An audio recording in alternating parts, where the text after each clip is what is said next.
Can you give me a detailed breakdown of the New Zealand democracy?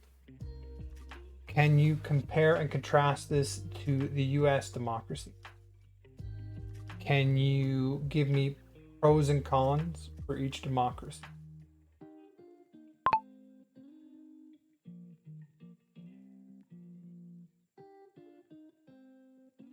It okay, yeah. Is that how I spell New Zealand? Perfect. I think this is getting better.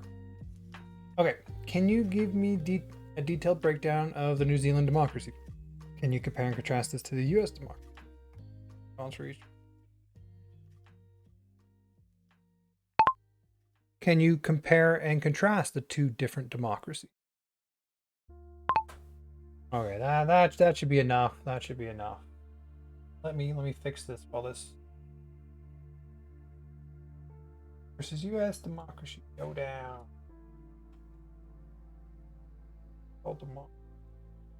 I got it right the first time. That rarely happens. Okay, so we are going to compare and contrast New Zealand, and we're going to compare it to the United States. So we've looked at the United States before, so I've got a good idea of how their system works. Get into it. How's the sound? Sound, we're good. Okay, system of government. New Zealand is a parliamentary constitutional monarchy, the British monarchy. So it's based off the same system as Canada. Currently, King Charles III is the head of state.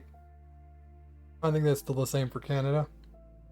Represented locally by a governor general. Real governing power rests with the parliament and the elected prime minister. Okay, so it looks like New Zealand's is very similar to Canada. I guess it's a good thing I'm comparing it to the US.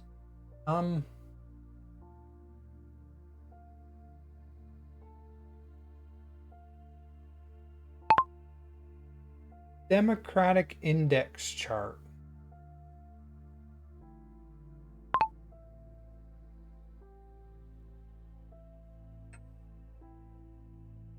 Yeah, let me have a look. So here we are.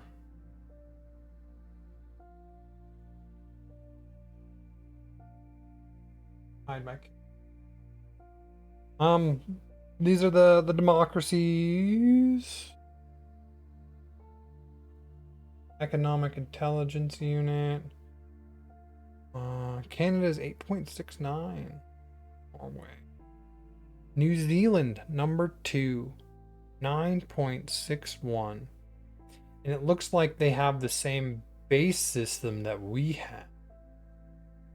So I'm actually interested in what they do differently than us, because we're at 8.69. They're at 9.61, almost a whole point ahead. Even further ahead of the US. Let's have look. Oh my god. Structure of Parliament. New Zealand has a unicameral. I mean, like, all of the good ones do it with one system. All of the ones at the top seem to be doing it with one system. Unicameral. New Zealand has a unicameral parliament called the House of Representatives with 120 seats. What's the population? Population of New Zealand. Like, they're quite a bit smaller. Yeah, so their population is similar to Alberta's population. Alberta had 5 million.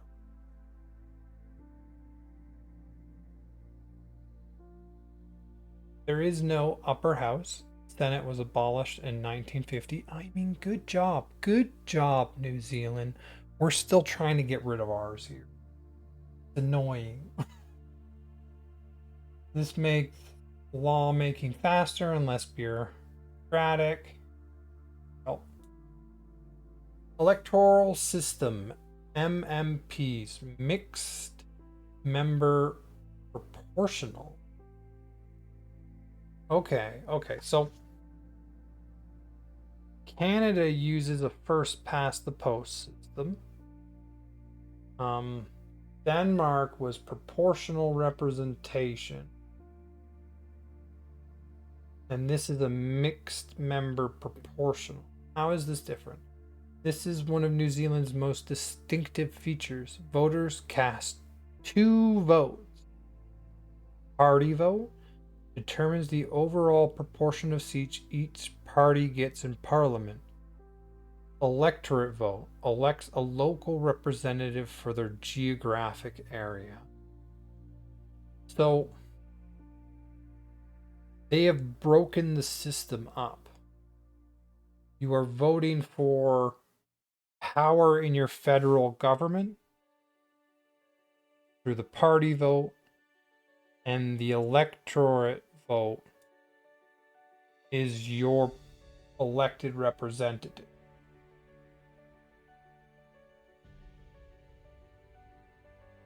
How does that work? You can't send 2 people, right? Maybe they do, because they're casting 2 votes. This system was adopted in 1996 and is designed to make parliament composition closely reflect the overall share of votes each party receives nationally, making it far more proportional than the winner-take-all system.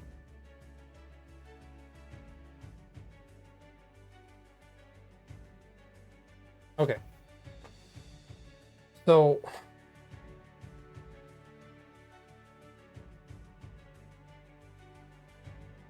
it looks like they move right on. So I want to understand the mixed member proportional. Can you go into more detail for me about the mixed member proportional voting system? Are they electing 2 different people? How does this compare to the first past the post system in Canada?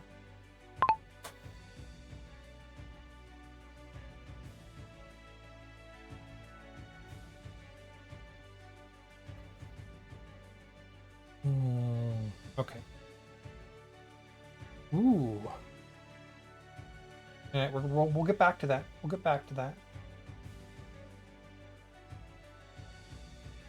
I have to understand this. Okay. Mixed member proportional voting. Okay. Yes, voters are essentially making 2 separate decisions on the same ballot. Let's break this down thoroughly. The ballot paper: when a New Zealand voter walks into a polling booth, they receive a single ballot with 2 columns. Left side, electoral vote. Choose one local person. Party vote. Choose one party. So the person you vote locally doesn't have to match the party you want to vote for.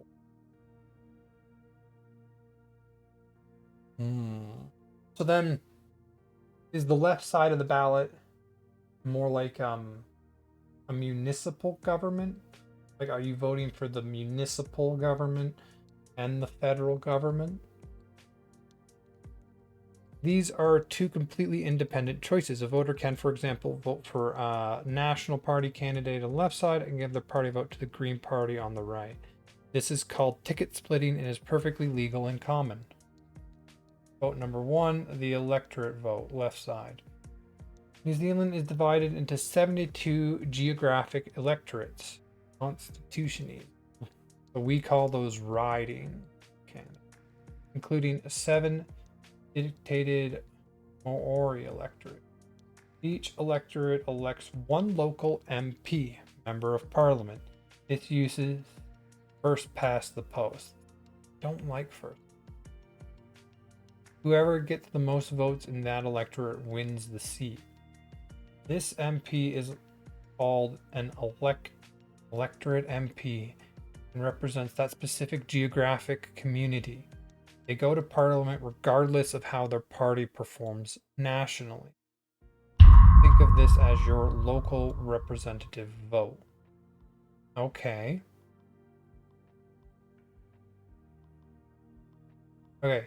Example, you live in Wellington Central electorate, 5 candidates are running. The Labor candidate gets 38%, the National gets 30, the Greens get 22, others get 10. The Labor candidate wins, even with only 38% of the vote in that electorate. Well, you can only send one person. That makes sense. Vote number 2, the party vote, right side. This is the more powerful of the two votes. It determines the overall makeup of parliament. Every party's share of the National Party vote determines what percentage of the 120 seats they are entitled to. This is purely proportional. If a party gets 30% of the party vote nationally, they get roughly 30% of the parliament seats, about 36 seats. Think of this as your government direct vote. Okay. So you're electing a local person and you're electing a party.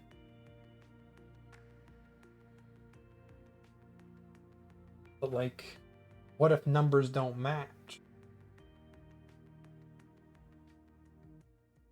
Okay, so percentage of the vote, how many seats?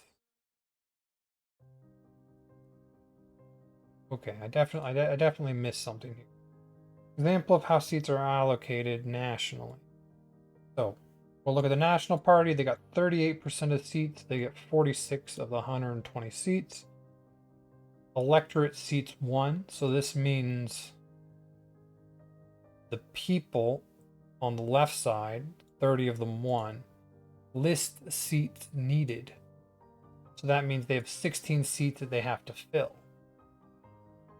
How the two votes connect. List empty. Here's where it gets clever. After electorate seats are filled,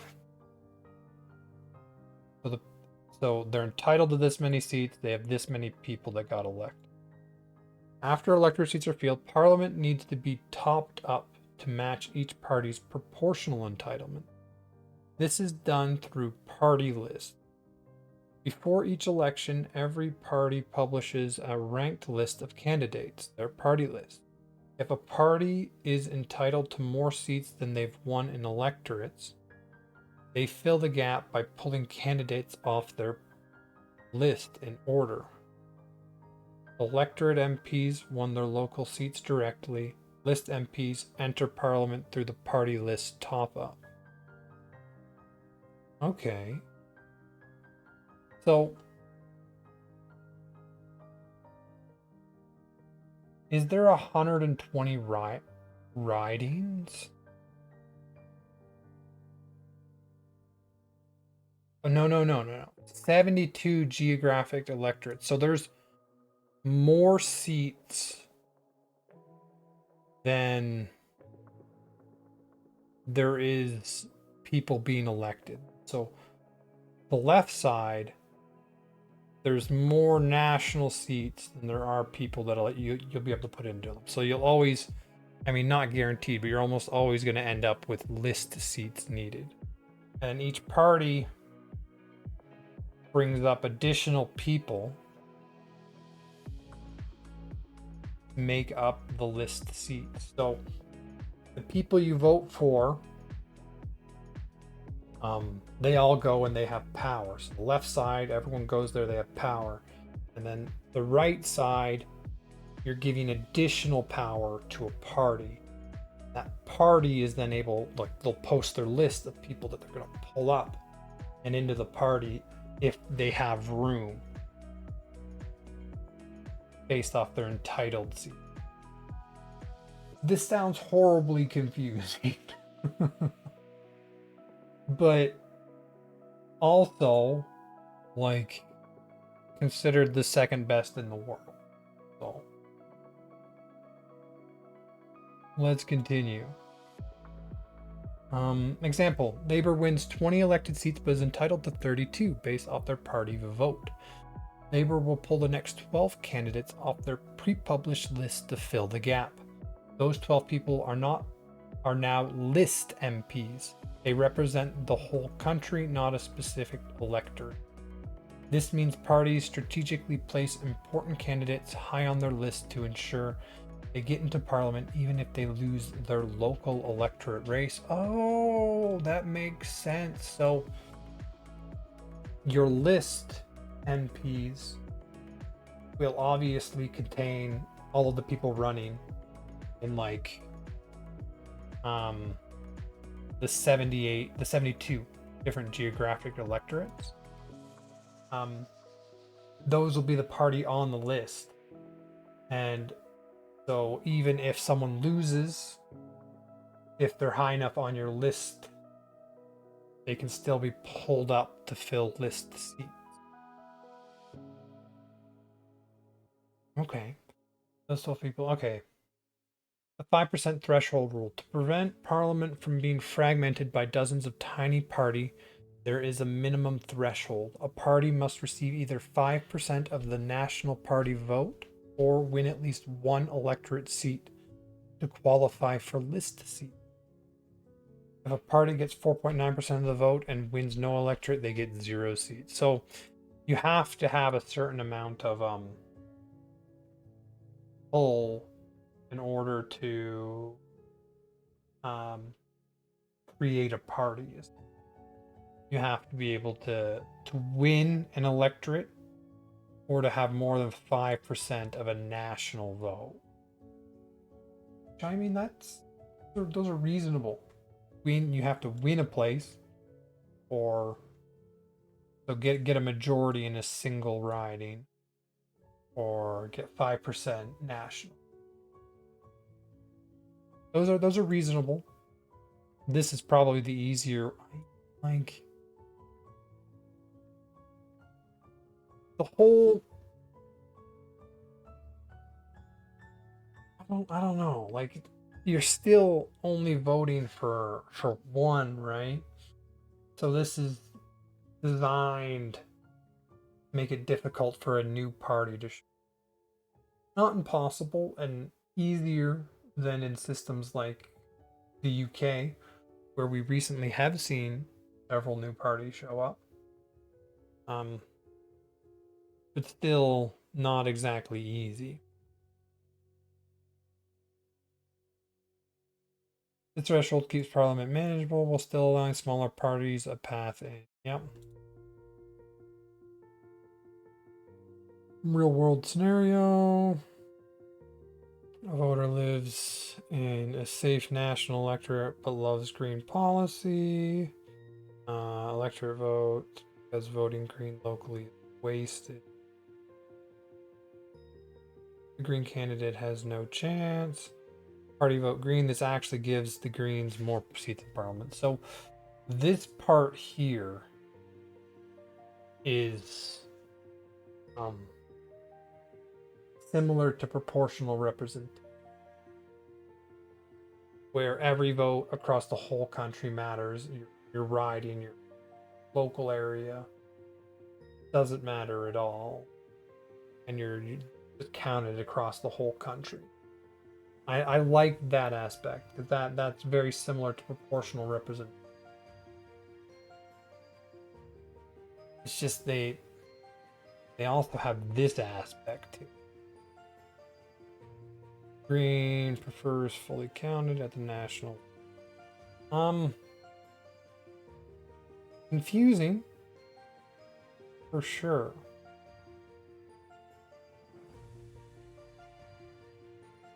Okay, let's go through the 3 examples that they give us. Voter B loves their local Labor MP personally, but prefers ACT's economic policy. So they vote for Labor because they like their local rep, but they vote ATC to give them national power. Both their local preference and their policy preference are honored.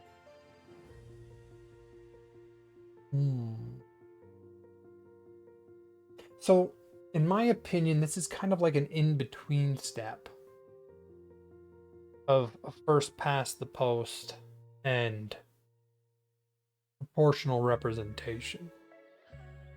But they say it's done really well, right? I was looking at Denmark. Where's Denmark? And they just had a proportional representation,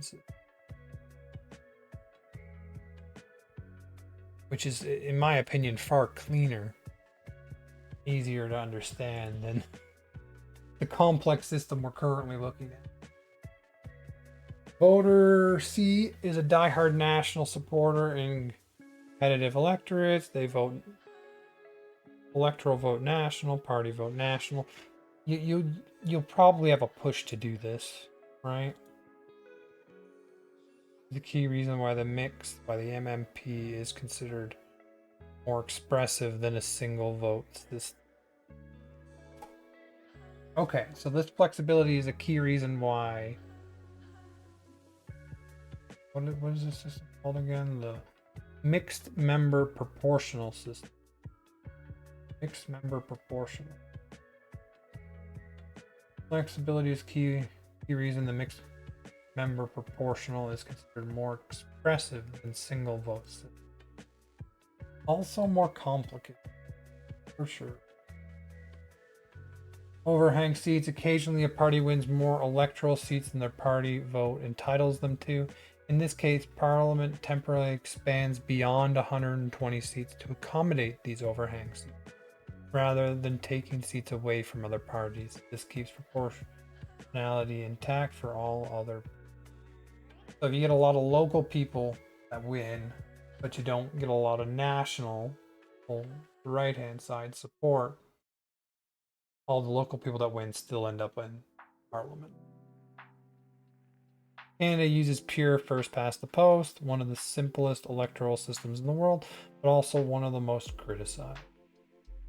We've gone into depth in this. Basically, 343 ridings. Whoever wins that riding becomes a member of Parliament, goes to represent you, and the party. Oh, I see. Getting the person that represents you and the person in the party, splitting that is interesting and apparently effective.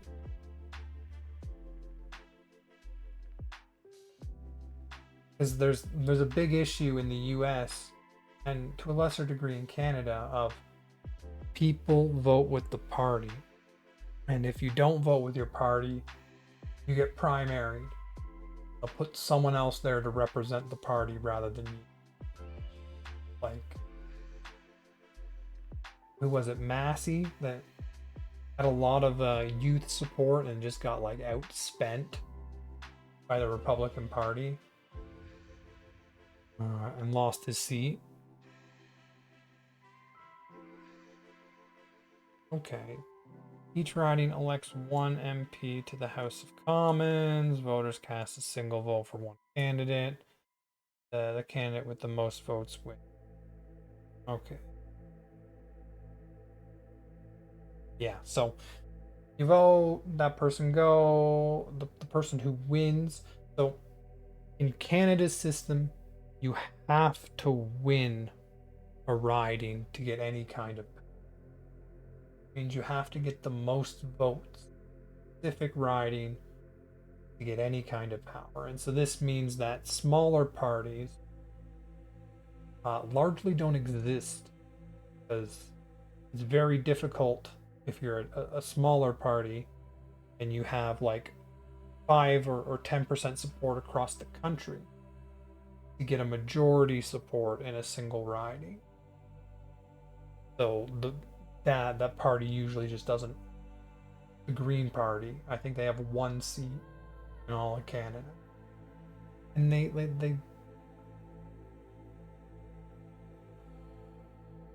me check this.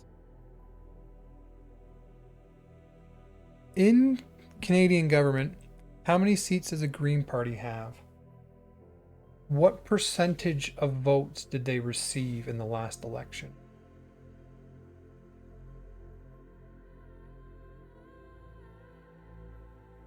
We'll just. I'm getting all thrown around here. Yeah, you need a majority. in a riding town.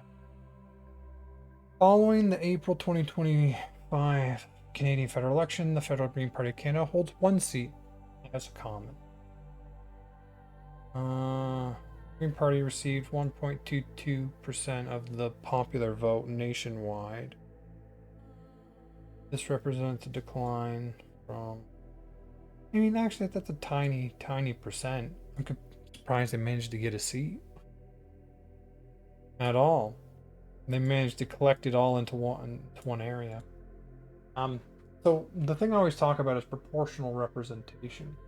And this is where the country as a whole is essentially treated as like one riding. And all the votes are counted, and then parties are given power based off how many votes they got. Just like the right hand side of the ballot here. Like you're given seats you're entitled to based off the vote you receive nationally rather than a local riding. So proportional representation is like the right side of the ballot without the left side. And first past the post is the left side without the right side. So they've combined the two systems into one in a pretty interesting way. Anyway, I know how Canada's system. I'm not gonna go into it in too much detail unless something stand out. Strategic voting problem in Canada. One of the first past the post biggest practical problems in Canada is strategic voting, where voters feel they cannot vote for their true preferences because it might split the vote and help elect their least preferred candidate. See, that's a problem. In the proportional representation system, your vote always matters, right? Because like you only need to get like 0.5% of a vote or something to get a seat. Depends on how many seats. So you can vote for a smaller party without feeling like your vote's being weighted, because it's done as a national thing rather than local riding.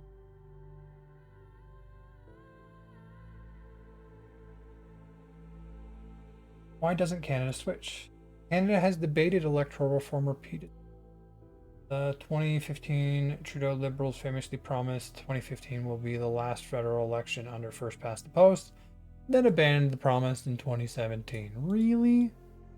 Trudeau just gave up? Several provinces have held referendums on switching. All failed. I mean, I guess people don't like change.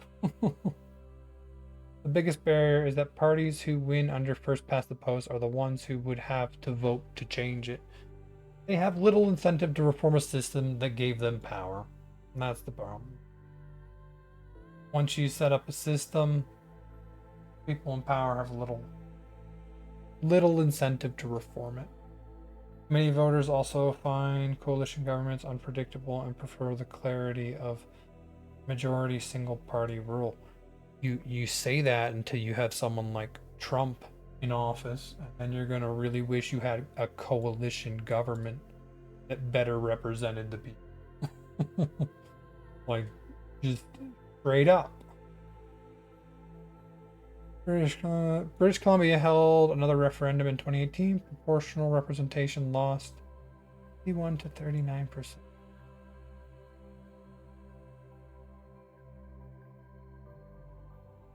That's supposed to be MMMP, I'm guessing.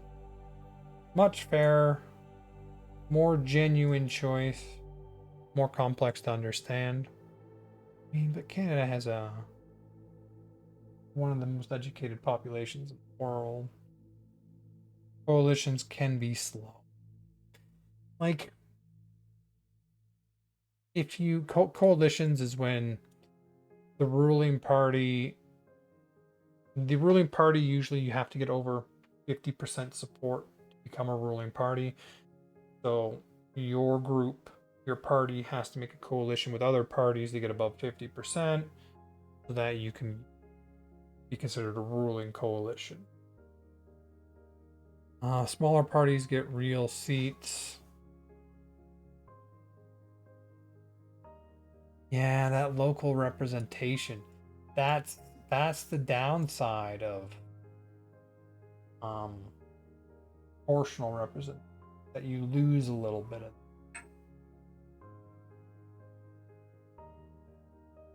Okay, often, so Canada's first past the post, often deeply distorted. Strategic voting undermines true preferences. Extremely simple. Majorities can act quickly. Minority party voice. Smaller parties are crushed. You don't really see small parties. Local representation. Strong local MP connect.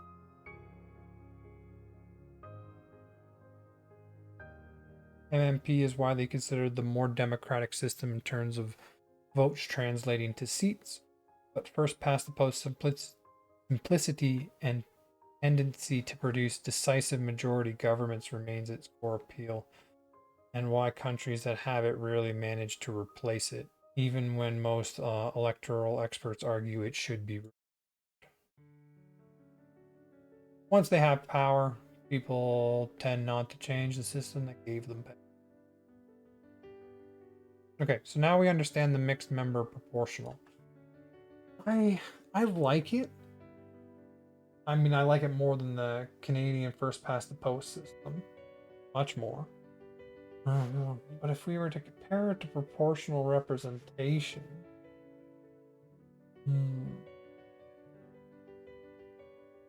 I don't know. I like them both. Both more than our system. Okay. The executive.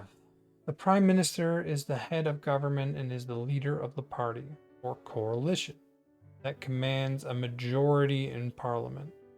Cabinet is drawn from elected MPs and is collectively responsible to parliament. MP can be removed by a vote of no confidence in parliament at any time. So this system all works similar as Canada. Coalition governments, because mixed member proportional makes it rare for any single party to win an outright majority. New Zealand almost always operates under coalition governments, where two or more parties agree to govern together. This encourages negotiation and compromise. The Treaty of Waltingang? Oh. We're gonna figure out what this is, or how to say it. Waitangi. Waitangi. The Treaty of Waitangi. Foundational document of New Zealand's democracy, signed in 1840 between the British Crown and Maori chiefs. Maori chiefs, is that it? These are like their native First Nations. Maori. Maori chiefs. Established a partnership principle that increasingly influences legislation, policy, and Maori representation in Parliament. Dedicated Maori seat is in the House. Key features: no written constitution. Okay, so that's different because we have a written constitution in Canada. New Zealand has no single codified constitutional document. Instead, it relies on a collection of status conventions and the Treaty of Wanting. So that is similar how the UK does. No Bill of Rights or Supreme Law status. The Bill of Rights Act 1990 exists, but Parliament can override it. Parliamentary sovereignty. Parliament is the supreme legal authority. Elections every 3 years. That's cool. So that's just a whole year shorter than most. Canada, US, UK, they all work off a 4-year system. Just they made it 3 years, which I think is better. I'd actually argue with how fast things are moving, like how fast things are developing. Moving to even a 2-year system might be good. All right, United States democracy. We did read all about this. I'm looking for more for the comparison, but they're bicameral, the Senate and the House of Representatives. They also use first past the post. Separation of powers and checks and balances. The U.S. system is built on a strict separation of powers across 3 co-equal branches: legislative, Congress, executive, the president, and judicial. Constitution and Bill of Rights, federalism. The U.S. is a true federal system. 50 states each have their own constitution, governors, legislature, significant autonomy over areas like educational, criminal law, and taxation. Federal government and states share. Remember, when we're looking at New Zealand, it's usually the size or smaller or bigger than some states. So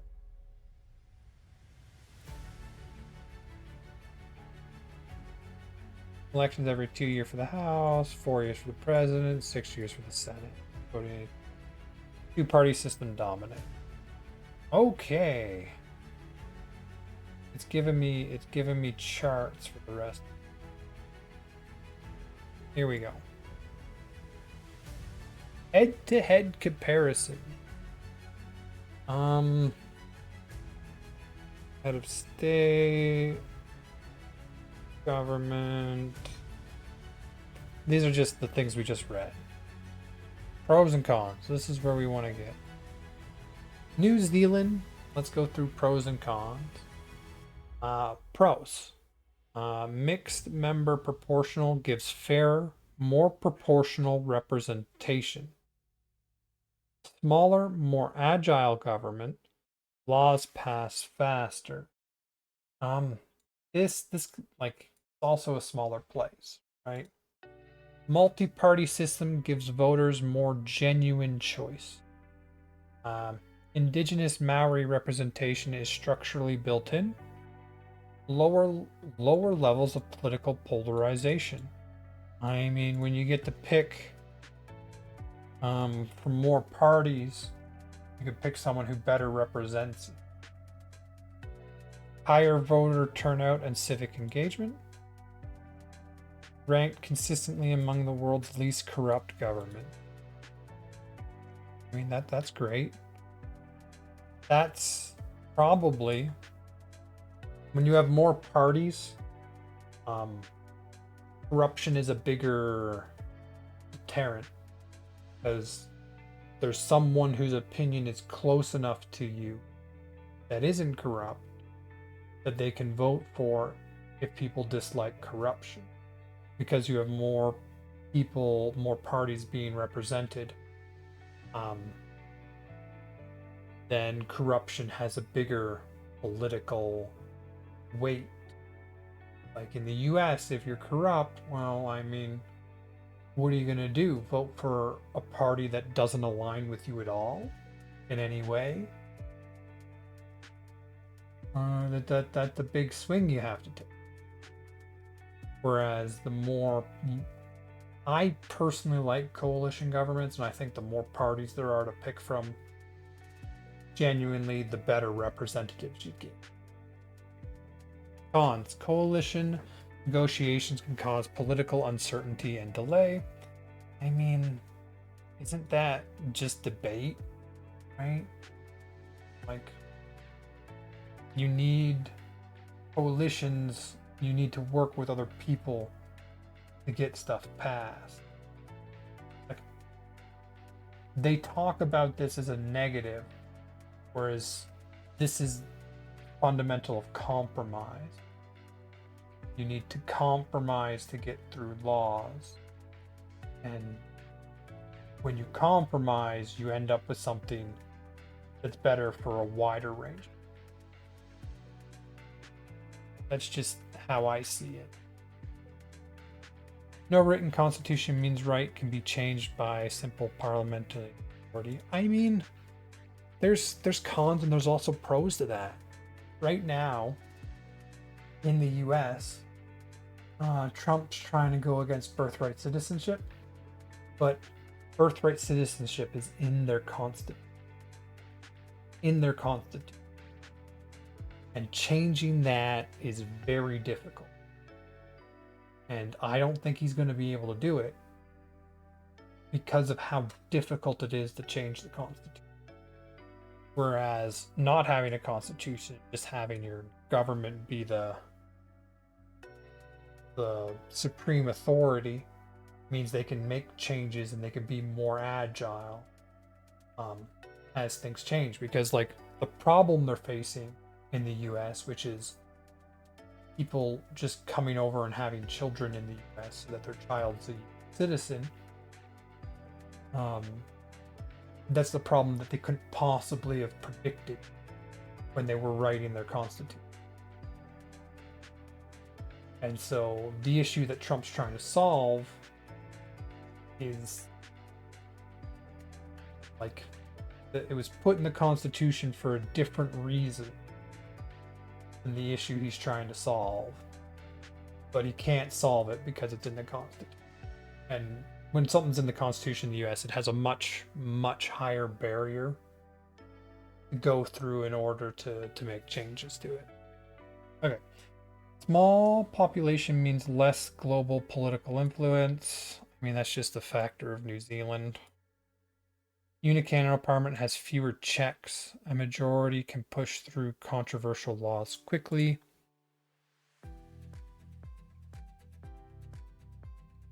I mean, I'll be honest.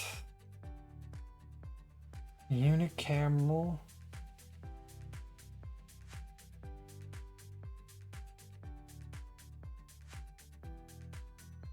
Like, let me do a quick check.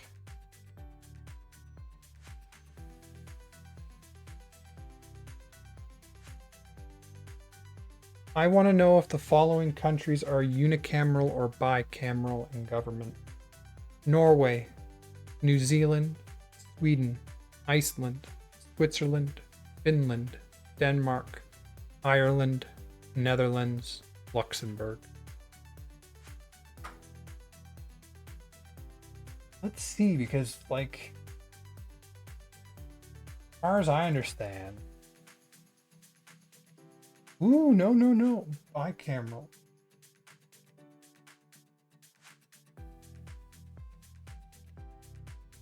Okay, so that's actually unicameral. Switzerland. Okay. Ireland. Okay, so there's actually a decent split between unicameral and bicameral.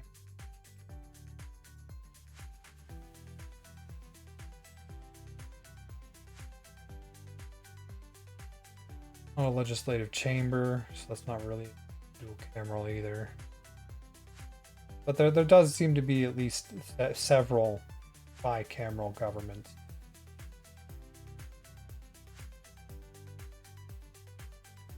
That are also up at the top of the index. The unicameral does have its flaws. 3-year terms can feel too short to implement long-term policy. That is an issue you're always gonna have. Like, there's already like they already say this about the US and Canada with a four-year term, where that's too short to introduce long-term policy. Well, any kind of democracy, if it's democratic, is going to be too short to institute a 50-year policy. That's just how it's going to be.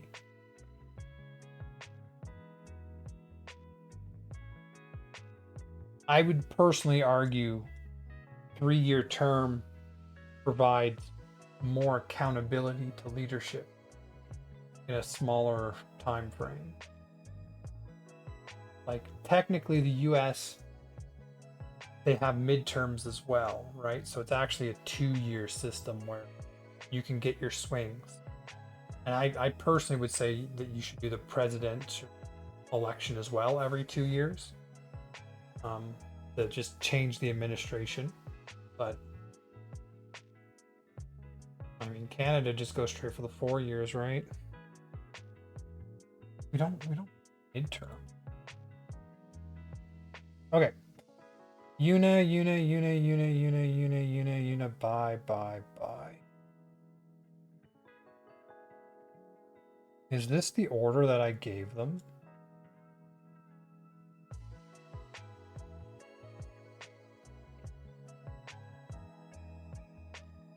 I'll show, holding off to the other screen here. You guys can't see that. Okay. These are not in the order that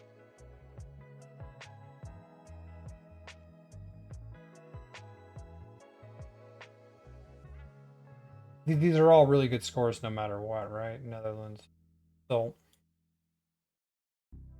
it does seem like when you're looking at the democracy index, a lot of the best democracies are unicameral, but there are bicamerals that have done it well too. So anyway, I got distracted. 3-year term, I'd argue, is better than a 4-year term. I'd say a full 2-year term is probably like how fast things are changing in society. Like it's led by technology, right? The issue is we have technology and technological innovation is going exponential, right? Like there's the law where AI or compute. What is the law around chat?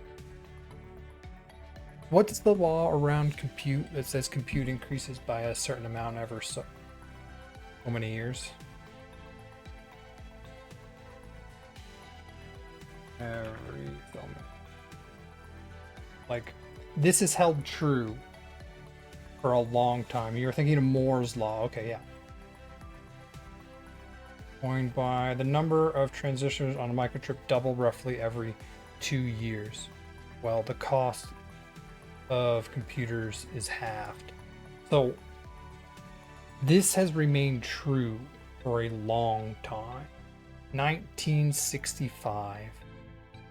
Yes and no. We are currently hitting the physical limitations of silicon. Today, transistors are so microscopic that they are only a few atoms wide. At this scale, quantum mechanics kicks in. Electrons can literally leak through solid barriers, making it incredibly difficult to keep shrinking them. While traditional Moore's law is slowing down significantly, tech industry has adapted by finding other ways to scale compute, such as specialized chips, 3D stacking, cloud infrastructure. There's even quantum computers that are starting to show up. Like the rate of technological advancement has been exponential. It's continuing to go exponential. Like I was watching a documentary on synthetic life form. The life forms completely created by human. It's a thing that exists, and it's a whole new field of study, and technology is continuing to go exponential. Society, I think, is having a difficult time keeping pace. And I think the 4-year system was designed in a time where things moved slower. And with how fast things are moving today, I think you need a government that is more accountable and can change more quickly. So reducing it from like a 4-year system to a 2-year system, I think it's almost necessary.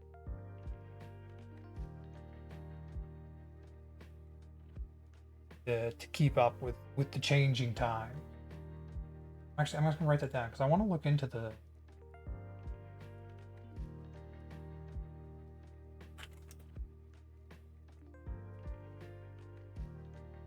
I'm gonna ask a quick question just to make sure that I'm not like misleading you guys, because I would hate to do that.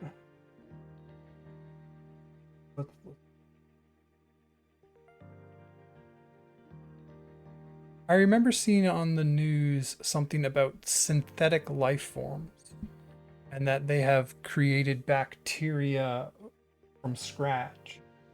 Does this mean that they have written the DNA for this life form?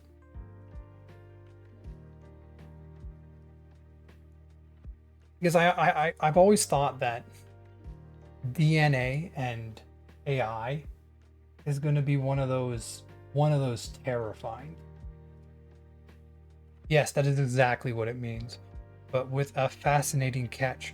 When scientists talk about creating synthetic life from scratch, they did write out the DNA code on a computer and chemically manufacture it in a lab. However, they didn't author a brand new biological blueprint from their own imagination. Instead, they plagiarized nature and heavily edited the text, so not completely new. The process is a masterpiece of biological software engineering, and it works in 2 distinctive ways: copying a natural blueprint and radically editing the language of life. Playing God.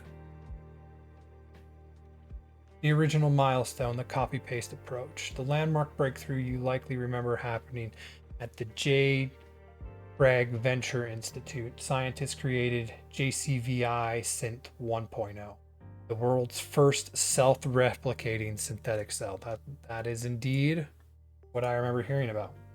Instead of inventing a brand new organism, they took a known simple bacterial called Mycoplasma. I'm not going to be able to finish that. Read its genetic code and type those exact 108 million chemical letters into a computer. Design the software. Scientists. Okay, we're just going to go through it quick. Design the software, print the DNA, empty a host cell, boot up. They took a living related bacterial cell and completely emptied out its native DNA, leaving behind just the empty cellular shell. Boot up the cell. They transplanted the synthetic DNA into an empty shell. The cell accepted the new software, read the instructions, and successfully booted up as a living, reproducing synthetic organism. Whoa. Going deeper, rewriting the language of life. Since the initial breakthrough, synthetic biology has advanced from merely copying nature to radically rewriting it. Every living thing on Earth uses the same basic genetic language, 64 combinations of letters called codon, build protein. Because nature has some redundancy, multiple codons often do the exact same job. Teams of scientists have capitalized on this redundancy to build organisms with completely altered, streamlined blueprint. Synth 61. Scientists at Cambridge essentially compressed a genetic code of E. coli, replacing thousands of natural codons with synthetic alternatives, reducing the bacteria's vocabulary from 64 codons down to 61. Synth 57. Researchers pushed the boundaries even further, compressing the blueprint down to a record-breaking 57 codons. This required executing more than 101,000 precise modifications to the organism's entire genetic code. I'm not going to pretend I understand any of this. So codons are combinations. 64 combinations of letters called codon.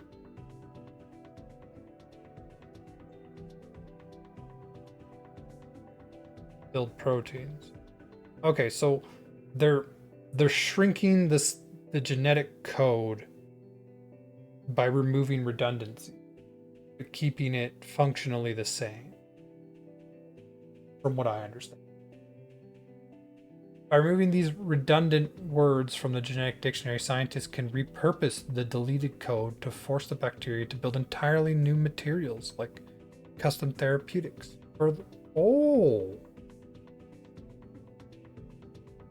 So they're making room to insert their own code into a living organism, a living, reproducing organism. So if you can insert a code that allows it to create a specific molecule, that molecule is something you can use, you'd have a self-replicating way of creating whatever that molecule is. That's wild. Like think of the drugs and like just they're gonna be able to make just wild things, like things what your body can actually produce. Okay. Custom therapeutics, or to build entirely new materials. Furthermore, because these synthetic organisms speak a completely different genetic language than natural life, they are entirely immune to natural viruses. The viral structure simply looks like gibberish to them. Well, like you're building something entirely new. There's no way a virus, like organisms have grown up with viruses. This is why like they're inseparable. As soon as you make something new, a virus, unless it's very similar to something that already exists, has no way of actually like interacting. From scratch nuance, while scientists truly write and manufacture the DNA from raw chemicals, they still rely on a living, pre-existing host cell's physical body to read that DNA. We can manufacture the genetic software from scratch, but we still have to borrow nature's hardware to run it. I mean,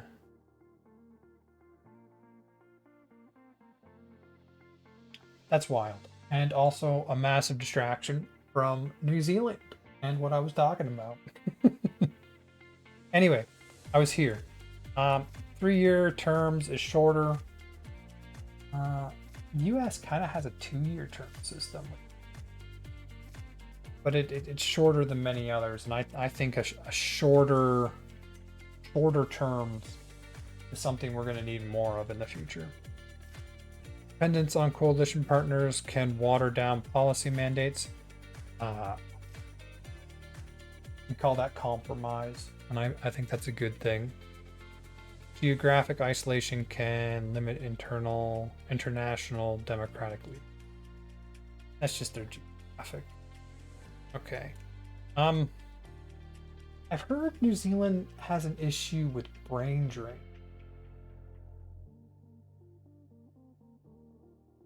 But I think that's just because kind of like how people in the country move to cities. People in smaller countries tend to move to bigger countries with bigger cities. And that's just one of the flows of things that happen.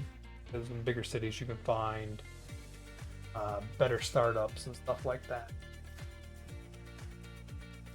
I'm going to confirm that before. I heard that New Zealand has a brain drain issue.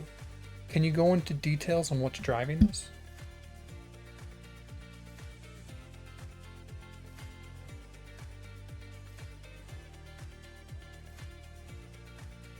Okay, while it does that, we're going to continue. United States pros strong written constitution with protected individual rights, robust checks and balances preventing any one branch from dominating, Federalism allows states to experiment with different policies. That's largely a pro from its size. Like New Zealand obviously can't have something like that. It's only 5 million people compared to like 340 million or something. Independent judiciaries with strong judicial review. Not if Trump has a say about it. Long democratic tradition and institutional stability. That's good. It's always good. Large, diverse democracy that influences global norms. Yep. High constitutional barrier protection against rapid radical change. I mean, not always great, in my opinion. Sometimes, like in the US, one of the things we see is that the federal government doesn't pass a lot, or at least before Trump, federal government didn't really, I mean, even with Trump, the House of Representatives doesn't do a whole, like it doesn't get a whole lot actually done. And that you got to change with the times. I feel that that's something that actually works against them. Okay.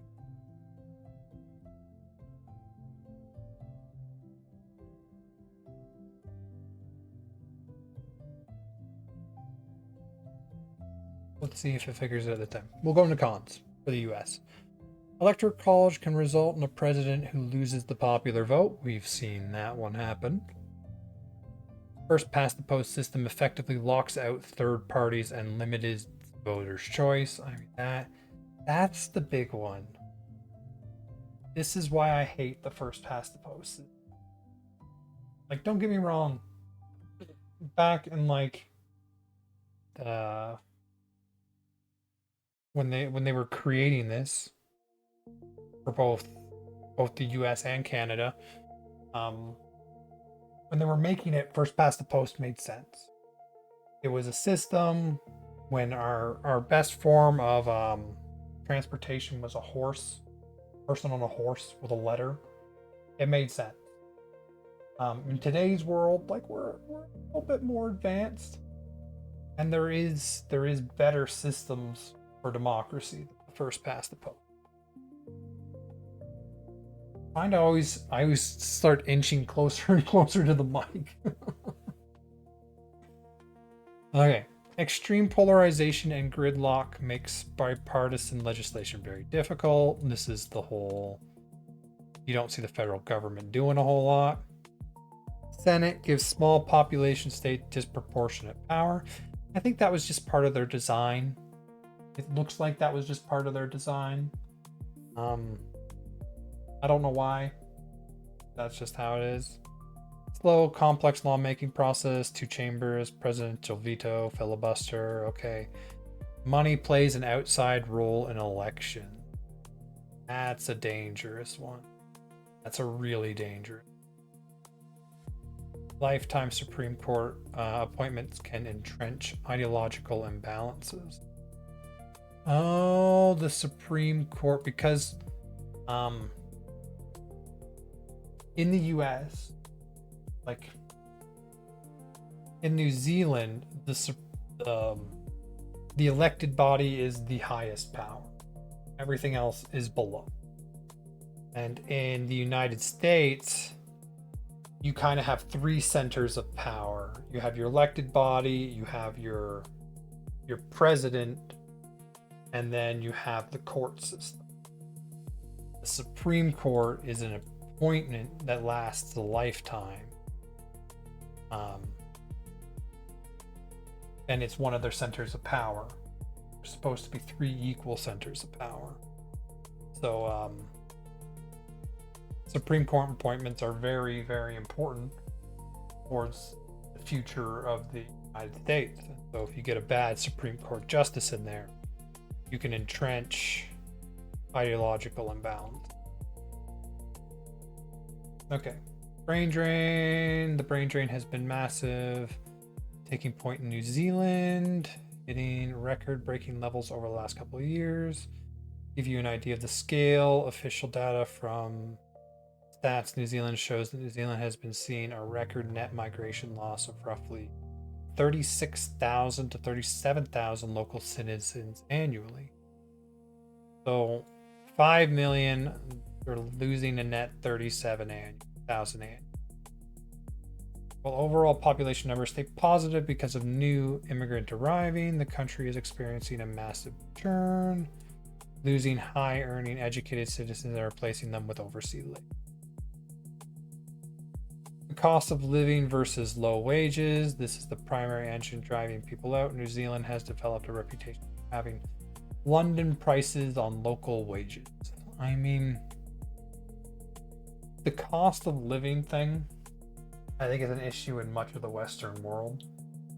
The issue is, in my personal opinion, that governments, they started this whole, your house is your biggest investment you'll ever make.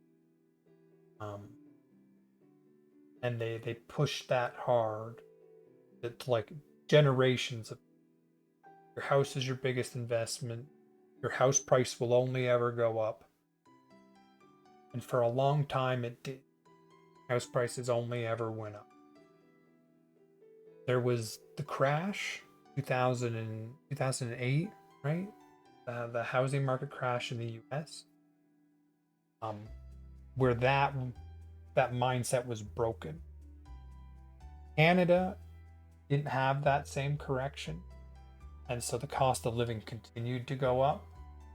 We had a better system in place at the time, but because that we never felt that pain, the idea that, oh, your house is your biggest investment and the price will only ever go up, continued, and it drove house prices, which the primary aspect of cost of living. It drove house prices exponential, like just crazy.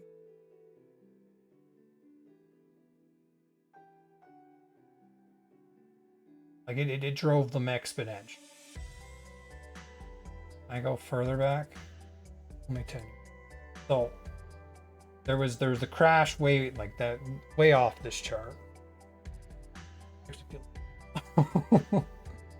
But the house prices continued to largely go up. COVID, and it even spiked.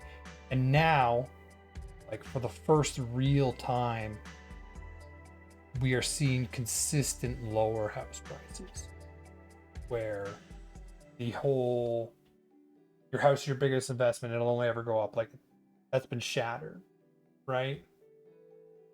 You now have to factor in your house might not be worth what you pay for it in another 5 or 10. Statistically, this will continue up. Like, this was an overinflation and there's a correction, but house prices, is because of inflation, right? They always try to aim for a 2% inflation. Like, house prices will continue to go up, but for how long are they going to come down? We didn't have a crash like in the US. They're trying to, in my opinion, they're trying to deflate it slowly back to proper levels, which means, I mean, in my opinion, the pain just continues longer. As long as house prices continue to be elevated, which in my opinion they still are, based off the cost of living, the more pain it's going to cause in society.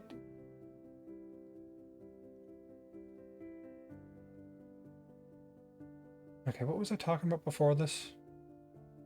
All right, I got distracted. Key contrast, the big picture. Let's continue on. Proportionality versus stability. New Zealand's, I want to know what was causing the brain tree. The unstoppable pull of Australia. Australia has always been the default destination for departing New Zealanders, but a major policy shift supercharged the drain. In mid-2023, Australia introduced a direct streamlined pathway to citizenship for New Zealanders. So that's kind of like the US being like, oh, Canadian citizens up there, I see you're having a hard time with your cost of living. We'll streamline you to US citizens. You just have to follow this process. And you get streamlined in. I mean, in my opinion, that would supercharge a brain drain. And that's exactly what Australia did to New Zealand.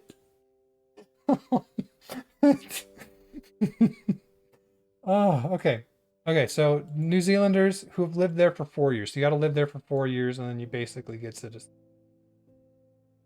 This instantly wiped away decades of bureaucratic hurdles, giving Kiwis immediate access to Australians' social security, student loans, and voting rights. Post-COVID OE backlog, public sector trim. Okay, let's continue. Proportionality versus stability. New Zealand's mixed member proportional system produces parliaments that closely mirror voters' preferences, but coalitions haggling can lead to instability. Really? Coalitions haggling can lead to instability. The US two-party first past the post system produces stable governments, but often leaves large blocks of voters feeling unrepresented. 2. Speed versus safeguards. New Zealand's unicameral parliament can pass laws quickly, sometimes too quickly, with critics arguing there are insufficient checks.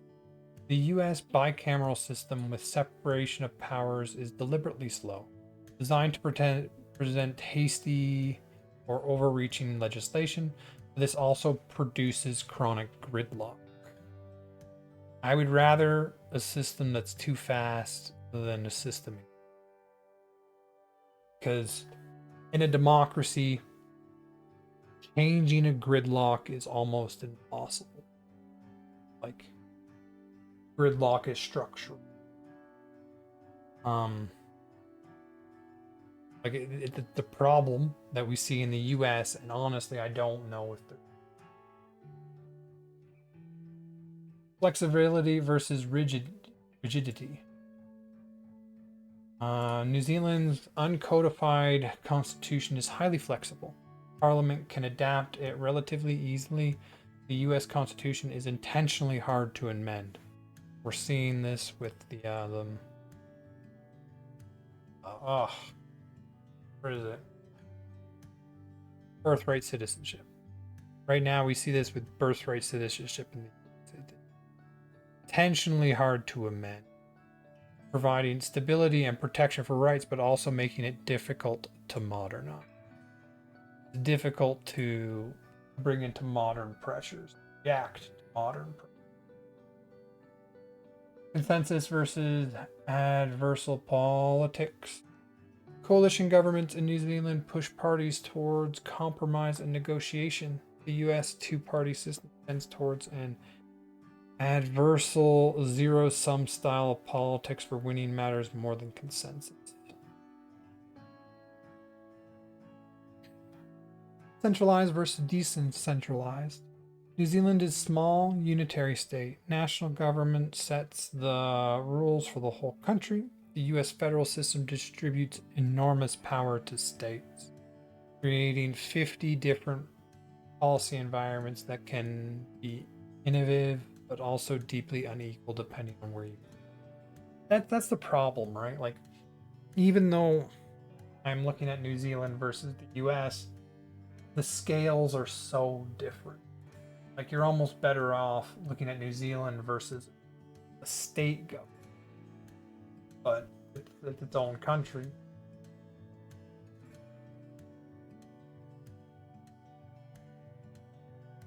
Maybe I should try comparing them to similar, like-minded sized powers rather than one of the big systems I understand. Both systems reflect genuine democratic values, but have made different trade-offs between representation, efficiency, stability, and protection of rights. Neither is objectively superior, Each suits the history, size, and culture of its. Well, I mean, like, you're looking at objective superiority. There is an index for how representative your government is. New Zealand is definitely better. I mean, United States is good. Don't get me wrong. It is still blue. Ain't that good. Anyway, so we got to the end of this. I quite like the mixed member proportion. It tries to bridge the first past the post with proportional representation, and it tries to pair the two concepts together. And in my opinion, it does a pretty good job at that.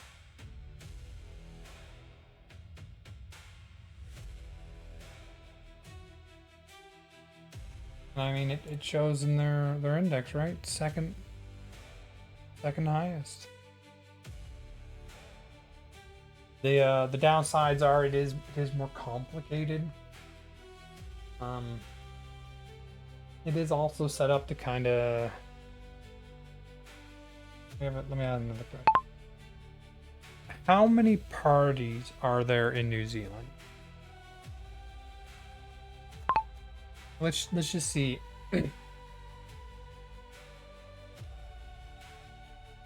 I should be like how and what percentage of vote they get, but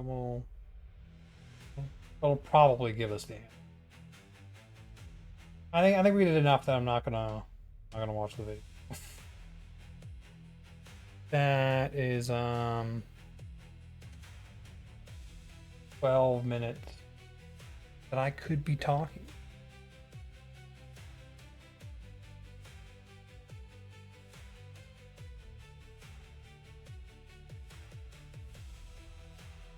Okay. Parties in Parliament and parties that are registered but don't hold seats. Okay. Government coalition. So their current coalition is made up of 3 different parties. New Zealand National Party, ACT New Zealand. So they're center-right, right/libertarian, populist/nationalist. New Zealand First. Oh. Opposition.